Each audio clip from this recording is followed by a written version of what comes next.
Vous voulez mettre en place un money management fiable? Vous voulez connaître des stratégies de trading simples mais efficaces? Alors achetez mon dernier livre, Maîtriser la bourse, un livre indispensable pour réussir en bourse.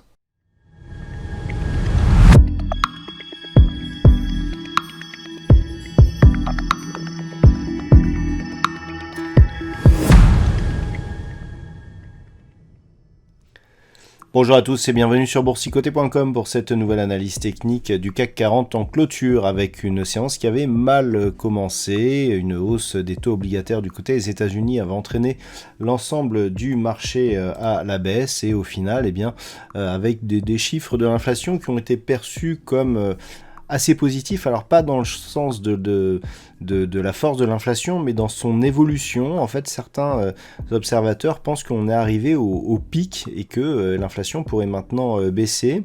Et donc, ça nous fait cette séance ici qui a ouvert avec un gap baissier, gap qui a été comblé et qui clôture à 6537,41. Le CAC 40 perd tout de même ce soir 0,28% par rapport à la clôture de la séance précédente. Du point de vue des indicateurs techniques, nous sommes toujours dans cette espèce de neutralité qui, du point de vue des indicateurs et notamment des histogrammes du MACD, nous donne une évolution très neutre ici, très proche de la zone d'équilibre.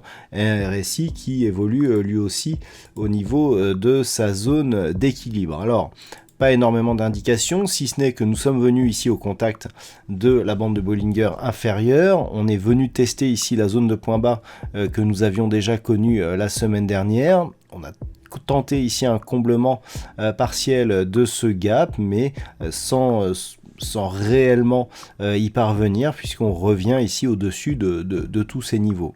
Donc c'est assez intéressant. D'un point de vue macroéconomie, au niveau du palmarès des plus fortes valeurs, on retrouve donc des valeurs comme Arcelor, LVMH, Thales, Michelin.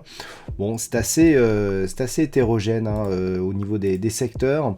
Du côté des baisses, on retrouve des valeurs comme Sanofi, Eurofins ou Société Générale. Le secteur bancaire a un petit peu été chahuté aujourd'hui avec des mouvements notamment sur certaines valeurs allemandes. Donc, d'un point de vue technique, ce que par contre on peut acter, c'est contact ici sur la bande de Bollinger inférieure, retour sur la moyenne mobile 20 exponentielle qui agit comme zone de résistance. Il n'y a pas de réelle attaque baissière par manque d'enfoncement ici de ce précédent point bas significatif. On acte juste le changement de polarité. Ça fait quelques jours que je vous disais maintenant que depuis que l'on avait cassé ici cette moyenne mobile, elle agissait comme résistance. On en a la confirmation aujourd'hui. Point de vue global, on est dans la continuité, ici impulsion baissière, consolidation ici sous forme d'un rebond technique qui s'est neutralisé. On avait cette zone ici 6510-6751 qui semble faiblir et donc laisser passer les cours vers une possible reprise baissière.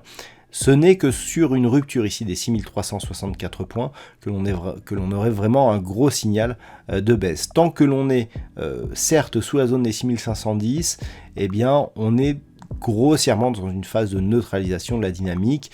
Le fond de tendance reste toujours orienté à la baisse, mais on n'a pour l'instant pas de reprise. Naturellement, si on venait à casser 6364 points, on reviendrait ici dans cette fameuse zone de forte volatilité. Pour invalider désormais la poursuite de ce mouvement baissier, il faudrait repasser, ne serait-ce que temporairement, au-dessus des 6751 points.